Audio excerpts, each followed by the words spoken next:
ભગવદીઓ સાથે કરવાનું છે, પણ એ ભગવદીઓ સાથેના સ્મરણની સાથે સાથે પ્રભુ જ્યારે રાસમાં પધારે છે ત્યારે મહારાસ જામ્યો છે અને ગોપાંગનાઓને વ્રજાંગનાઓને સૌભાગ્યમદ થયો છે.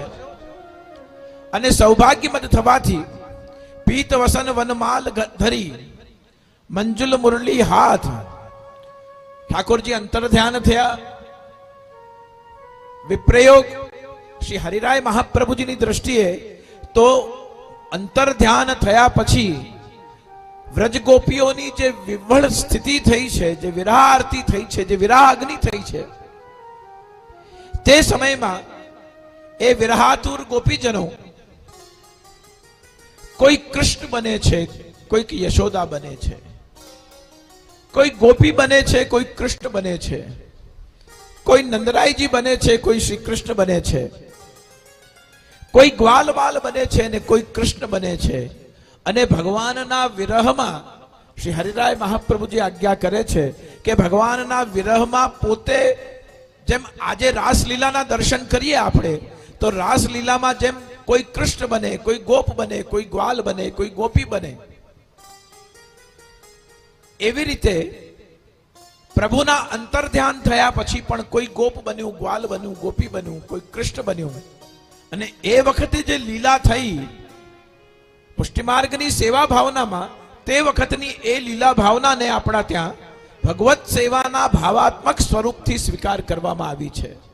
કારણ કે વિરહ આરતી પૂર્વક આપણે ભગવત સેવા કરવાની છે. આપણા સન્નિધિમાં આપણા સામે બિરાજે છે, આપણા સામે બિરાજી રહ્યા છે, ભોગ ધરીએ, શૃંગાર કરીએ, પણ સતત આપણા હૃદયમાં પ્રભુના મિલનની વિરહ આરતી રહેવી જોઈએ. એ વિપ્રયોગાત્મક સ્વરૂપ જ્યારે આપણો તાપ વધશે ત્યારે એ સંયોગાત્મક સ્વરૂપમાં આપણા ઉપર કૃપા કરશે. તો અંતર ધ્યાન થયા, તાપ વધ્યો, વિપ્રયોગ વધ્યો, તાપાત્મક સ્વરૂપની સેવા કરતા રહ્યા. અને પછી જ્યારે તાપ વધ્યો ત્યારે પ્રભુ સંયોગાત્મક સ્વરૂપે પ્રગટ થયા. એટલે કે પીતાંબર ધરસ્રગ્વી સાક્ષાત મન્મથ સ્વરૂપે આપ પ્રગટ થયા. પીત વસન વનમાલ ધરી મંજુલ મુરલી હાથ, મંદ મધુર મુસ્કાય નિપટ મન્મથ કે મન્મથ, મન્મથ કે મન્મથ. મહારાસ અને લઘુરાસ, એક મન્મથ સ્વયં શ્રી મદન મોહનજી અને સાક્ષાત મન્મથ કરોડો કામદેવનું રૂપ લઈને ભગવાન મદન મોહનજી સ્વરૂપે પ્રગટ થયા. અને લઘુરાસમાં કરોડો કામદેવનું રૂપ ધારણ કરીને પ્રભુ શ્રી કલ્યાણરાય પ્રભુ પ્રગટ થયા. શ્રી કલ્યાણરાય પ્રભુની લઘુરાસની ભાવનામાં આપ મોહિની રૂપ સ્વરૂપ ધારણ કરીને રાસમાં પ્રગટ થયા છે. સમગ્ર વેશ આપે મોહિની રૂપનું ધારણ કર્યું છે, પણ પોતાના કમરમાં પીતાંબર ધરસ્રગ્વી, પીતાંબર ખોસ્યું અને એમાં બિરાજમાન મુરલી. આ મુરલીનું દર્શન કરીને વ્રજાંગનાઓ સમજી ગયા કે આ ભલે મોહિની રૂપ ધારણ કર્યું છે, સ્ત્રી રૂપ ધારણ કર્યું છે, પણ પ્રગટ તો પૂર્ણ પુરુષોત્તમ સ્વયં થયા છે. આ પ્રકારે જ્યારે આપણા હૃદયમાં રાસનો ભાવ પરિપક્વ થાય ત્યારબાદ આપણે હૃદયમાં ગોવર્ધન લીલાની વાત પણ કાલે આપણે સંક્ષેપમાં કરી. પ્રભુ પ્રગટ થઈ ગયા એટલે રાસનો વિસ્તાર નથી કરી રહ્યો, પણ ગોવર્ધન લીલાના પ્રસંગમાં જે પ્રકારે ગોપ બાલકો સાથે પ્રભુ વ્રજમાં વિહાર કરે છે, અને ગોવર્ધન લીલામાં જેટલું મહત્વ ગિરિરાજજીના યજ્ઞનું છે એટલું જ મહત્વ ગોપ બાલકોનું છે, એટલું જ મહત્વ નંદરાયજી જશોદાજીનું છે, એટલું જ મહત્વ વ્રજની વ્રજાંગનાઓનું છે, એટલું જ મહત્વ વ્રજમાં બિરાજમાન ગૌ માતાઓનું છે. આપ ગોપાલ છે, ગાયોના રક્ષણહાર છે, પાલનહાર છે. અને જ્યારે આપણે કોઈ પણ પ્રકારે ગાયનું દર્શન કરીએ ત્યારે આપણા હૃદયમાં ગોવિંદનું સ્મરણ થાય, સમજો કે આપણા અને પ્રભુ વચ્ચે અંતરાય ઘટી રહ્યો છે. મોરપંખ દેખાય અને કોઈનું મોરપંખ પડ્યું હશે એવો વિચાર કરવો અને લઈને બાજુ પર મૂકી દેવું. અને મોરપંખ દેખાય ત્યારે કનૈયો ક્યાંક આજુબાજુમાં હશે એવું શોધવું. સમજો આપણું અંતરાય ઘટી રહ્યો છે. મુરલી વાગતી હોય અથવા ખાલી મુરલી કોઈ વેણુજી મૂક્યા હોય.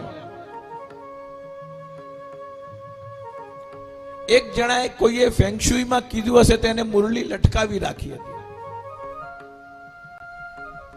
ઘરમાં કોઈ પણ રીતે મુરલી કે વેણુજી કે બંસરી બિરાજમાન હોય. એક વૈષ્ણવના ઘરે મુખ્ય એમના ડ્રોઈંગ રૂમમાં ટેબલ ઉપર સુંદર ગાદી તકિયા કરીને અને ત્યાં વેણુજીને મુરલીને પધરાવેલી હતી. આટલા મોટા બંસી હતા. મેં પૂછ્યું આ ઘરમાં કોણ વગાડે છે? કોઈ વગાડતું હશે એટલે ડ્રોઈંગ રૂમમાં મૂકી છે. એમણે કહ્યું કે ના, કોઈ વગાડતું નથી, પણ ઠાકોરજીના અનોસર થઈ જાય અને ટીવી પર અલગ અલગ વલ્લભકુલના વિદ્વાનોના અમે સત્સંગ સાંભળીએ તે વખતે ઠાકોરજી તો અનોસરમાં બિરાજતા હોય, પર મુરલીને જોઈને એવું થયા કરે છે કે ઠાકોરજી અમારી સાથે બિરાજી રહ્યા છે. ઠાકોરજી સાથે બિરાજમાન એ આધિદૈવિક તત્વનું દર્શન કરીને પણ આપણા મનમાં પ્રભુના સંયોગનો અનુભવ થવા લાગે. મુરલી છે, મોરપંખ છે, માખણ છે, રાસનું વર્ણન આપણે કર્યું અને ગાય છે. ગાયમાં બિરાજમાન પવિત્ર તત્વો આપણને કયા કયા દર્શન આપે છે? જો કે શ્રી ગિરિરાજ બાબા પ્રસન્ન થાય, કોઈને એક પરિક્રમા દ્વારા કહેવાય છે, કોઈને 3 પરિક્રમા દ્વારા જ્યારે પ્રસન્ન થાય ત્યારે શ્વેત ગાય, સફેદ ગાયના વાછરડા સહિત, ગોવત્સ સહિત શ્વેત દર્શન ગાયના સ્વરૂપમાં શ્રી ગિરિરાજ ધરણ આપણને આપે છે. કોઈને સર્પ સ્વરૂપે આપે છે, કોઈને ગ્વાલબાલ સ્વરૂપે આપે છે, કોઈને સિંહ સ્વરૂપે આપે છે. પણ કલયુગના જીવોને વધારે સિંહ સ્વરૂપે પ્રભુ ગિરિરાજજી દર્શન આપતા નથી, કારણ કે ગિરિરાજજી જાણે છે કે હવે સિંહ સ્વરૂપે દર્શન આપું તો હવે કલયુગના ભક્તોને એ સિંહ સ્વરૂપના ઉગ્રતાને પચાવવાની તૈયારી નહીં હોય.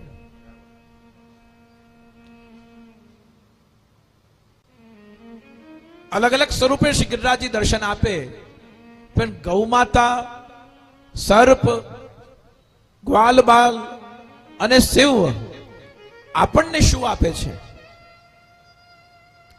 કારણ કે શ્રી ગિરિરાજજીનું સ્વરૂપ છે અને ગિરિરાજજીનું સ્વરૂપ છે ભક્તાભિલાષા ચરિતાનુસારી. આપણી અભિલાષા, આપણા મનોરથ, લૌકિક અલૌકિક જે આપણી નાની મોટી ચિંતાઓ હોય એને આપણે ઠાકોરજીને ફરિયાદ કરીને પ્રભુને પરિશ્રમ આપતા નથી, આપણે શ્રી ગિરિરાજ બાવાને કહીએ છીએ. એટલા જ માટે શ્રી મહાપ્રભુજીએ અહીંયા ગિરિરાજજીને પોતાના મમ પ્રભુ શ્રી ગિરિરાજધારી કહ્યા. આજ શ્રી મહાપ્રભુજી કૃષ્ણાશ્રયમાં સર્વ માર્ગેશુ નષ્ટેશુ કલૌચ ખલધર્મિણી પાખંડ પ્રચુરે લોકે કૃષ્ણ એવ ગતિર્મમ. શ્રી કૃષ્ણ તરફ ગતિ કરાવી છે, ત્યાં શ્રી કૃષ્ણ તરફ, કારણ કે બધું જ જ્યારે આપણી પાસે નકામું થઈ જાય ત્યારે એકમાત્ર ગતિ આપણી શ્રી કૃષ્ણમાં થવી જોઈએ. એટલે ત્યાં શ્રી મહાપ્રભુજીએ ગતિ શબ્દનો ઉપયોગ કર્યો. અને બ્રજમાં શ્રી મહાપ્રભુજી પધાર્યા, ગિરિરાજજીના સન્મુખ પધાર્યા, અને ત્યાં શ્રી મહાપ્રભુજી ગિરિરાજજી માટે પતિ શબ્દનો ઉપયોગ કર્યો. મમ પ્રભુ શ્રી ગિરિરાજ. ત્યાં ગતિ છે અને અહીંયા પતિ છે. અને જ્યારે આપ પતિ બની ગયા, ત્યારે આપ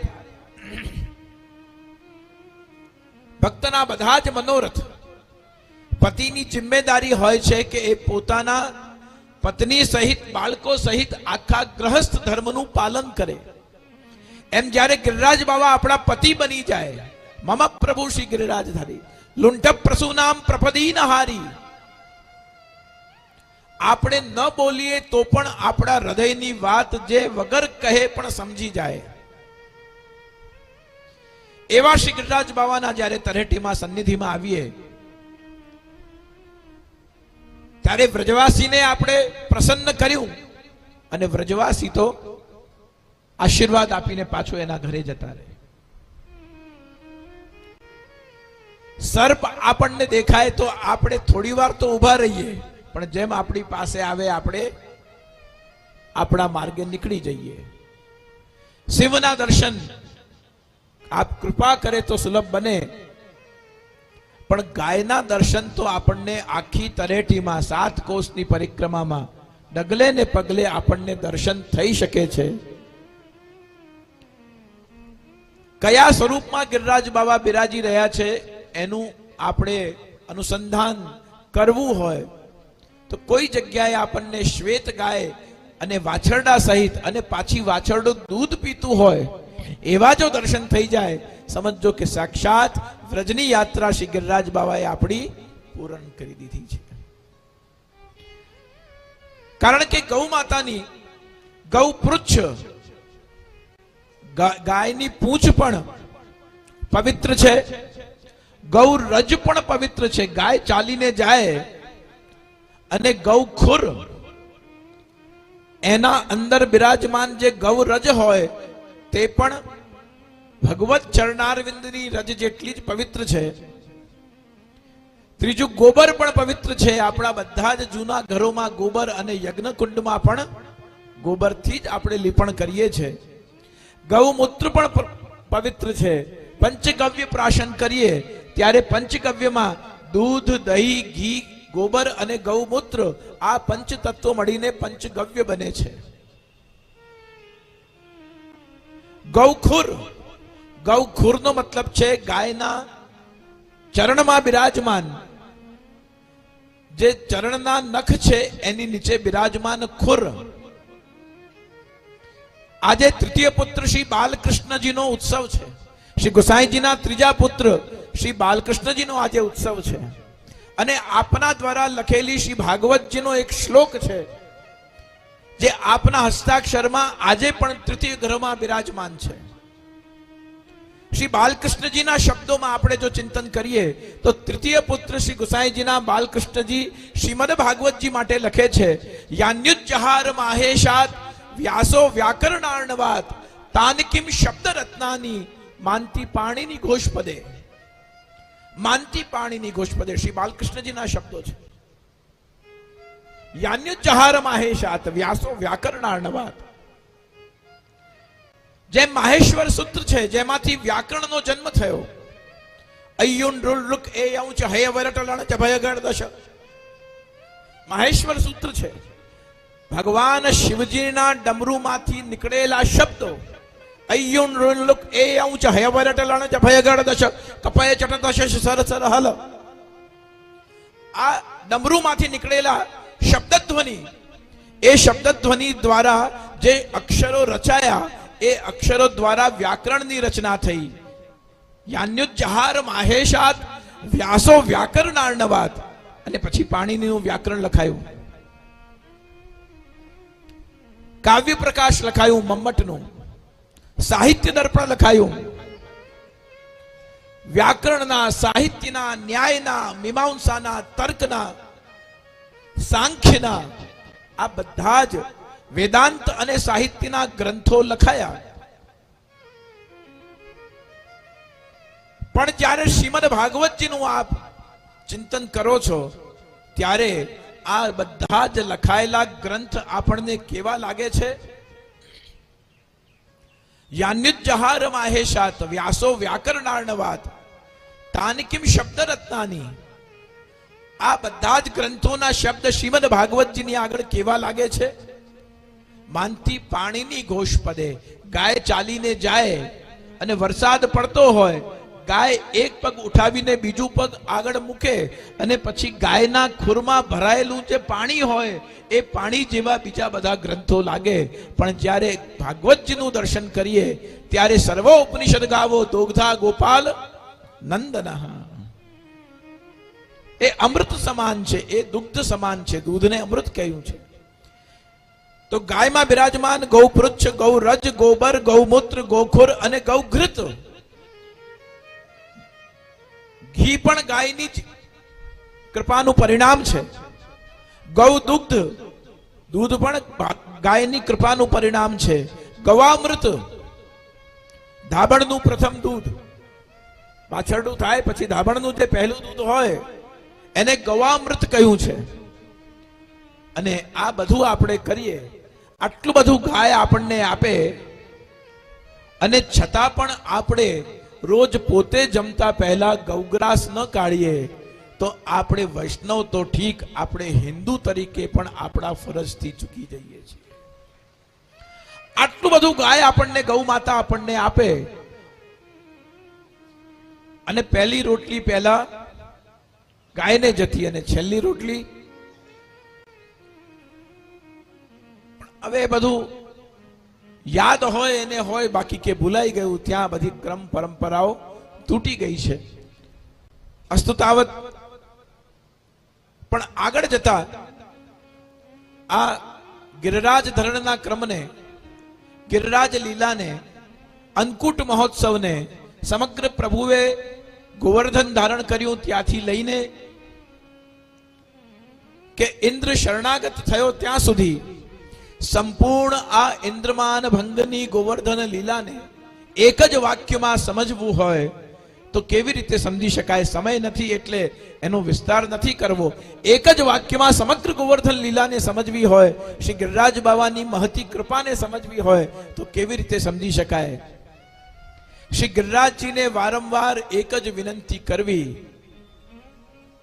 કે અમને જ્યારે જ્યારે અભિમાન અમારી સદપ્રવૃત્તિઓનો પણ થાય, ક્યારેક મને બધી ખબર છે એવું લાગે આપણને, આ તો બધું સાંભળેલું છે એવું લાગે આપણને, તમે શિંગાર કરો છો એના કરતા તો હું વધારે જમાવટથી કરી શકું છું, આ તમે કીર્તન કર્યું, ઓહો તમને મોઢે યાદ નથી, મને તો મોઢે યાદ છે. આ બધા સૂક્ષ્મ અહંકારો છે જે આપણને સત્સંગમાં અને ભગવાનના તાપ વર્ધનમાં બાધક બની શકે છે. બસ તમે તો મિશ્રી ભોગ ધરો, અમે તો સખડી ભોગ ધરીએ છીએ. તમે તો ક્યારેક ક્યારેક સત્સંગમાં આવો નહીં, અમે તો રોજ કરીએ છીએ. દરેકનું પોતાનું જેમ પોતાની અનુકૂળતા, અધિકાર તે પ્રમાણે આ માર્ગમાં એનો પ્રવેશ થાય છે. પણ બીજાને અલૌકિક રીતે પણ પોતાથી ગૌણ ગણવા એ સૂક્ષ્મ અહંકારને ક્યાંક ને ક્યાંક તો સ્વરૂપ દર્શન કરાવે છે. ગિરિરાજજીને આપણે ગોવર્ધન લીલાને એક જ વાક્યમાં સમજવી હોય તો એક જ વાત ગિરિરાજજીને અર્પણ કરી શકાય. અને વારંવાર શ્રી ગિરિરાજજીનું સ્મરણ કરીને એક જ શબ્દ બોલતા રહીએ. આખી શ્રી હરિદાસ વર્ય ગિરિ ગોવર્ધન ધરાય નમઃ આપણને એટલું બોલવામાં પણ જો લાંબુ પડતું હોય, બસ એટલું બોલતા રહીએ, શ્રી હરિદાસ વર્યાય નમઃ, શ્રી હરિદાસ વર્યાય નમઃ, તો પણ શ્રી ગિરિરાજજી પ્રસન્ન થઈ જાય. અને એમાં શ્રી મહાપ્રભુજીના શબ્દોનું ઓર અમૃત મિલાઈ દેવું હોય તો મમ પ્રભુ શ્રી ગિરિરાજધારી, મમ પ્રભુ શ્રી ગિરિરાજધારી. એક ફીકું દૂધ હોય અને એક દૂધમાં શ્રી મહાપ્રભુજીના વાક્પતિ સ્વરૂપનું એક ખાંડ મળેલી હોય તો એ દૂધમાં માધુર્ય જન્મી જાય છે. એવી રીતે મમ પ્રભુ શ્રી ગિરિરાજધારી એટલું બોલી દેવાથી પણ એ ગોવર્ધન લીલા આપણા હૃદયમાં સ્થિર થાય છે. આ પ્રકારે જેમના ઘરે ગાય હોય તો બહુ જ ભાગ્યવાન છે, પણ જેમના ઘરે ગૌ માતા ન હોય એ મહિનામાં કોઈક એકાદશી, પૂનમ, જે લોકોના ઘણાના નિયમ હોય કે ઘણા પૂનમ ભરવા જાય, કોઈ 11 ઉજવે, કોઈ આઠમ ભરવા જાય. આ બધું ભરવા જવાનું કોઈ જગ્યાએ શાસ્ત્રોમાં તો લખ્યું નથી કે પૂનમ ભરવી કે આઠમ ભરવી કે અમાવસ ભરવી, પણ આપણે એક ક્રમ ચાલે છે ને એ બાને પણ જો ઠાકોરજીથી જોડાઈ લઈએ તો આમાં કોઈ દોષ, કોઈ અપરાધ નથી. પણ મહિનામાં એકવાર જ્યાં ગૌશાળા હોય, કોઈની પણ ગૌશાળા હોય, જ્યાં ગૌમાતા બિરાજમાન હોય, ત્યાં ગાય પાસે જઈને, ગાય બેઠી હોય, થોડી એનાથી દૂર એની સામે બેસીને અને ગાયની આંખમાં આંખ નાખીને આપ થોડી વાર જોવાની કોશિશ કરશો તો ગાયની આંખોમાં એ તાકાત છે કે આપના બધા સંતાપ, ક્લેશ, દ્વંદ, દ્વેષ એ બધા જ ગાય હરણ કરી લે છે. ગાયની આંખોમાં આંખ નાખીને જુઓ. પછી ગાય ઊભી થાય કે આપણે ઊભા થઈએ, પછી શું કરવું? તો ગાયની પૂંછને મસ્તકે લગાડવી કે આપે અમારા સંતાપ હર્યા છે. અને જો ગાય ડાહી હોય ને તમને ભય ન લાગતું હોય તો ગાયનું ગળું એ અતિ કોમળ ભાગ છે ગાયના શરીરનો, ત્યાં ગળામાં લટકેલું જે વિભાગ છે, જે ભાગ છે, એને ધીમે ધીમે ધીમે ધીમે આપ વહાલ કરશો તો આપને એવું લાગશે કે માનો આપ નંદલાલના ગાલ પર વાલ કરી રહ્યા છો. ગાયને જોઈને પ્રભુનું સ્મરણ, બંસીને જોઈને પ્રભુનું સ્મરણ, મોરપંખને જોઈને પ્રભુનું સ્મરણ, વ્રજ રજને જોઈને પ્રભુનું સ્મરણ. એક વૈષ્ણવના કંઠમાં કંઠી બિરાજતી હતી. બીજો વૈષ્ણવ એને મળ્યો અને લૌકિક વાતો ચાલી રહી હતી. અચાનક બંધ થઈ ગયું. શું થયું? વાત કરતા કરતા, લૌકિક વાત કરતા કરતા કંઠીના દર્શન થઈ ગયા અને પ્રભુનું સ્મરણ થઈ આવ્યું. લૌકિક વાત ભૂલાઈ ગઈ. આ બધા સિદ્ધાંતો, આ બધા વિચારો ઉપર એટલું બધું બોલી શકાય, એટલું બધું ચિંતન કરી શકાય. ધીમે ધીમે સમય નજીક આવી રહ્યો છે અને આપણે રાસ, ગોવર્ધન અને એની સાથે સાથે અનેક પ્રકારની દશમસ્કંદ ઉત્તરાર્ધની લીલામાં કાલે શ્રી કૃષ્ણ રૂક્મિણી વિવાહ સુધીનું આપણે ચિંતન કર્યું. એના પછી ભગવાન શ્રી કૃષ્ણની સંતતિનું વર્ણન, અનિરુદ્ધજીના વિવાહ અને રૂક્મીનો વધ એ કથા આવે છે. દશમસ્કંદ ઉત્તરાર્ધમાં ઉષા અને અનિરુદ્ધનું મિલન અને અનિરુદ્ધજી દ્વારા કયા પ્રકારે બંધન કરવામાં આવ્યું એનું વર્ણન કરવામાં આવ્યું. ભગવાન શ્રી કૃષ્ણ દ્વારા બાણાસુરનું યુદ્ધ, નગરાજાની કથા, દાઉ દાદા શ્રી બલરામજીનું વ્રજમાં ગમન, પૌંડ્રક અને કાશીરાજનો ઉદ્ધાર, સાંબ સાથે વિવાહના પ્રસંગો, નારદજી ભગવાનની દિનચર્યા જોવે છે, ગ્રહચર્યાના દર્શન કર્યા છે અને જરાસંધ ના કેદી રાજાઓનો સંદેશ ભગવાનને પ્રાપ્ત થાય છે. ઉત્તરાર્ધમાં અનેક કથાઓ એવી છે કે જેના વિસ્તારની આવશ્યકતા નથી હોતી. ઉત્તરાર્ધમાં ઘણી બધી કથાઓ એવી છે કે ભગવાનના પ્રેમી ભક્ત માટે જાણવી જરૂરી નથી હોતી, પણ શ્રી ભાગવતજીના ક્રમમાં છે એટલે એનું ઉલ્લંઘન કરીને આગળ નથી વધવું, એટલે એ ક્રમનો નિર્વાહ કરી લઈએ. ઉદ્ધવજીની મંત્રણા અને શ્રી ભગવાન શ્રી કૃષ્ણનું ઇન્દ્રપ્રસ્થમાં પધારવું, રાજસૂય યજ્ઞ અને ભીમસેન દ્વારા જરાસંધનું વધ કરવું, રાજાઓની કારાગ્રહમાંથી મુક્તિ, ભગવાન શ્રી કૃષ્ણ દ્વારા અગ્ર પૂજા અને શિશુપાલનું વધ, રાજસૂય યજ્ઞના અંતમાં અવભ્રત સ્નાન અને મય નિર્મિત સભાગૃહમાં દુર્યોધનનું અપમાન, શાલ્વ સાથે યાદવોનું યુદ્ધ અને શાલ્વનું ઉદ્ધાર,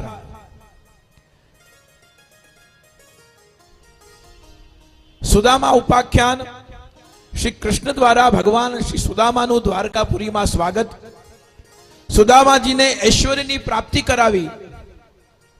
આ બધાના દ્વારકા લીલાના ઘણા બધા લીલાના પ્રસંગો એવા છે કે જ્યાં શ્રી મહાપ્રભુજીને એવું લાગ્યું કે એ લીલાનું અનુસંધાન ભગવદીયની નિત્ય ભગવત સેવામાં આવશ્યક નથી, ત્યાં આપશ્રીએ એનો બહુ વિસ્તાર પણ કર્યો નથી. સુદામા ચરિત્રના આપણા ત્યાં કીર્તનો પણ બહુ મળતા નથી કે સુદામાજીની જે ગરીબ અવસ્થા છે એનું કોઈ કીર્તન હોય કે સુદામાજીને ભગવાને ઐશ્વર્યનું દાન કર્યું એનું કોઈ કીર્તન હોય એવા કોઈ પ્રકાર મળતા નથી. પણ હા, જે વૈષ્ણવ જે જીવો માટે આવશ્યક હતું એવું પણ કોઈ વર્ણન શ્રીમદ ભાગવતજીમાં નથી કે બહેન સુભદ્રા ભગવાન શ્રી કૃષ્ણ અને બલરામને રાખી બાંધે છે, એવું કોઈ શ્લોક નથી. પણ આપણા ત્યાં મહાપ્રભુજીએ, કારણ કે રક્ષાબંધન રાજા બલિના પ્રકારથી આપણા ત્યાં એ સિદ્ધાંત સ્વીકાર કરવામાં આવ્યો, યેન બધો બલિ રાજા દાનવેન્દ્ર મહાબલી આદિથી. તો બહેન સુભદ્રા રાખી બાંધત પહેરે શ્રી ગિરધરલાલ, એ રાખીનું કીર્તન લેવામાં આવ્યું. તો અમુક અમુક પ્રક્ષિપ્ત તરીકે અધ્યાયોને લીધા છે અને એ પ્રક્ષિપ્ત અધ્યાયોના અંતર્ગત અમુક અમુક કથાઓનો વિસ્તાર થયો.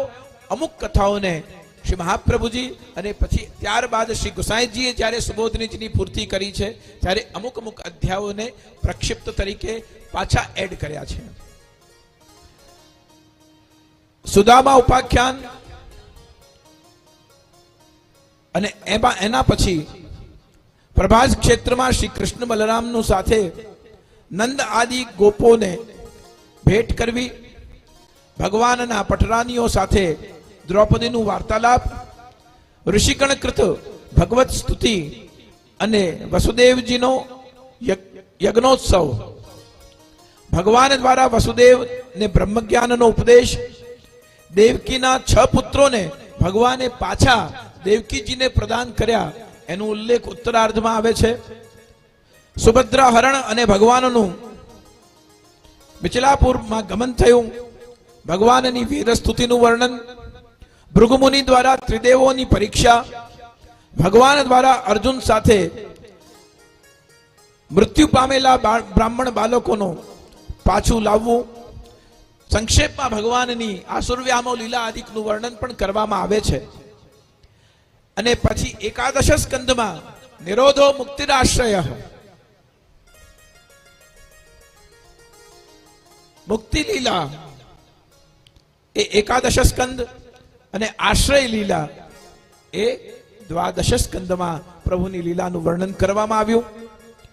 એકાદશ સ્કંદમાં યદુવંશને ઋષિઓને યદુવંશને જે શ્રાપ આપવામાં આવ્યું એની કથા આવી, વસુદેવને નારદ દ્વારા ઉપદેશ, માયા તથા બ્રહ્મ અને કર્મયોગનું નિરૂપણ, ભગવાનના અવતારોનું વર્ણન, ભક્તિહીન પુરુષોની ગતિ તથા ભગવાનમાં કઈ રીતે એમને પોતાના સેવા પૂજા સ્મરણ અર્ચનનું ભાવ નિમજ્જિત કરવું એની કથા આવી, ભગવાન શ્રી કૃષ્ણનું ઉદ્ધવજી દ્વારા સંવાદ, શ્રી કૃષ્ણ ઉદ્ધવ સંવાદ છે, અવધૂત ઉપાખ્યાન તથા 24 માંથી 8 ગુરુઓનો ઉપદેશ ગ્રહણ કરવું,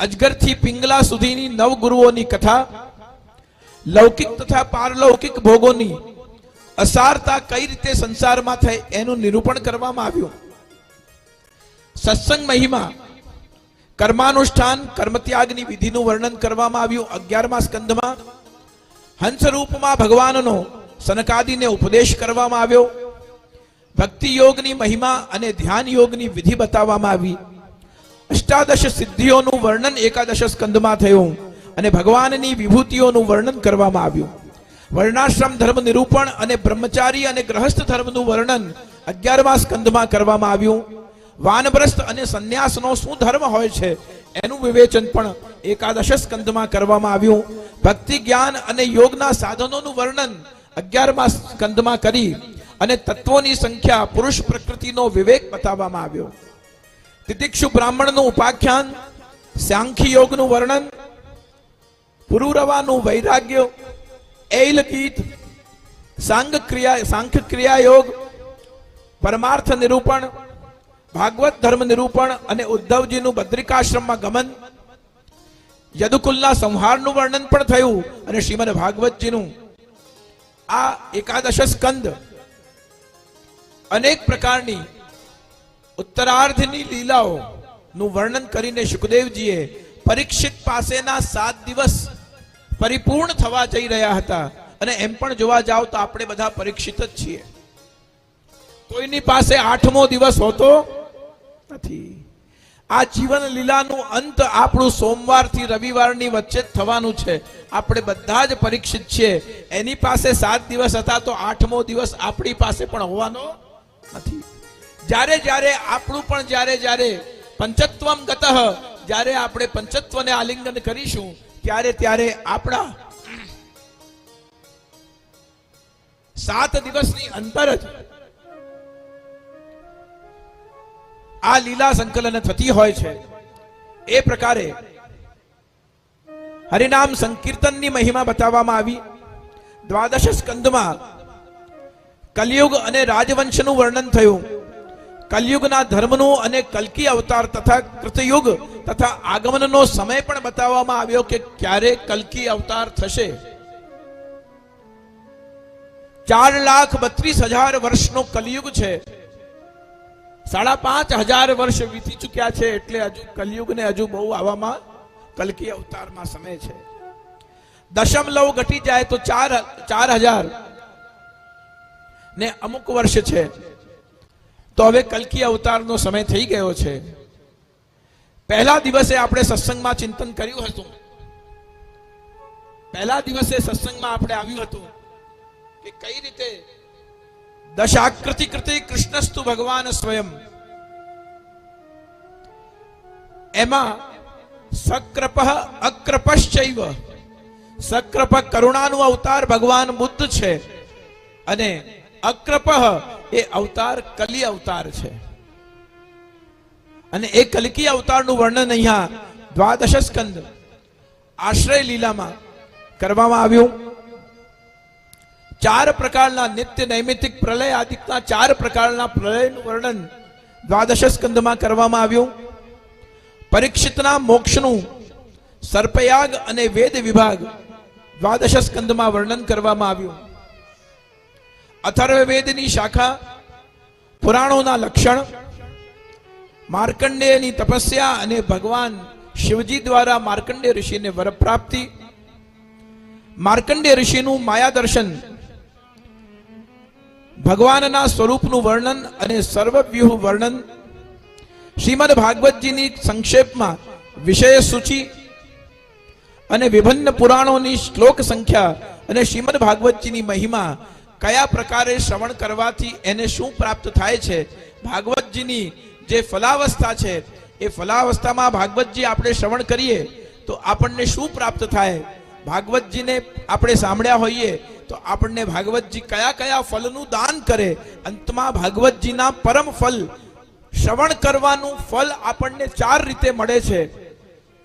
પહેલું, નિસંશયતા, ભગવાનમાં કોઈ પણ પ્રકારનો આપણો સંશય, શક કે કોઈ પણ પ્રકારનું અજ્ઞાન હોય તે ભગવાન માટેનું દૂર થાય છે.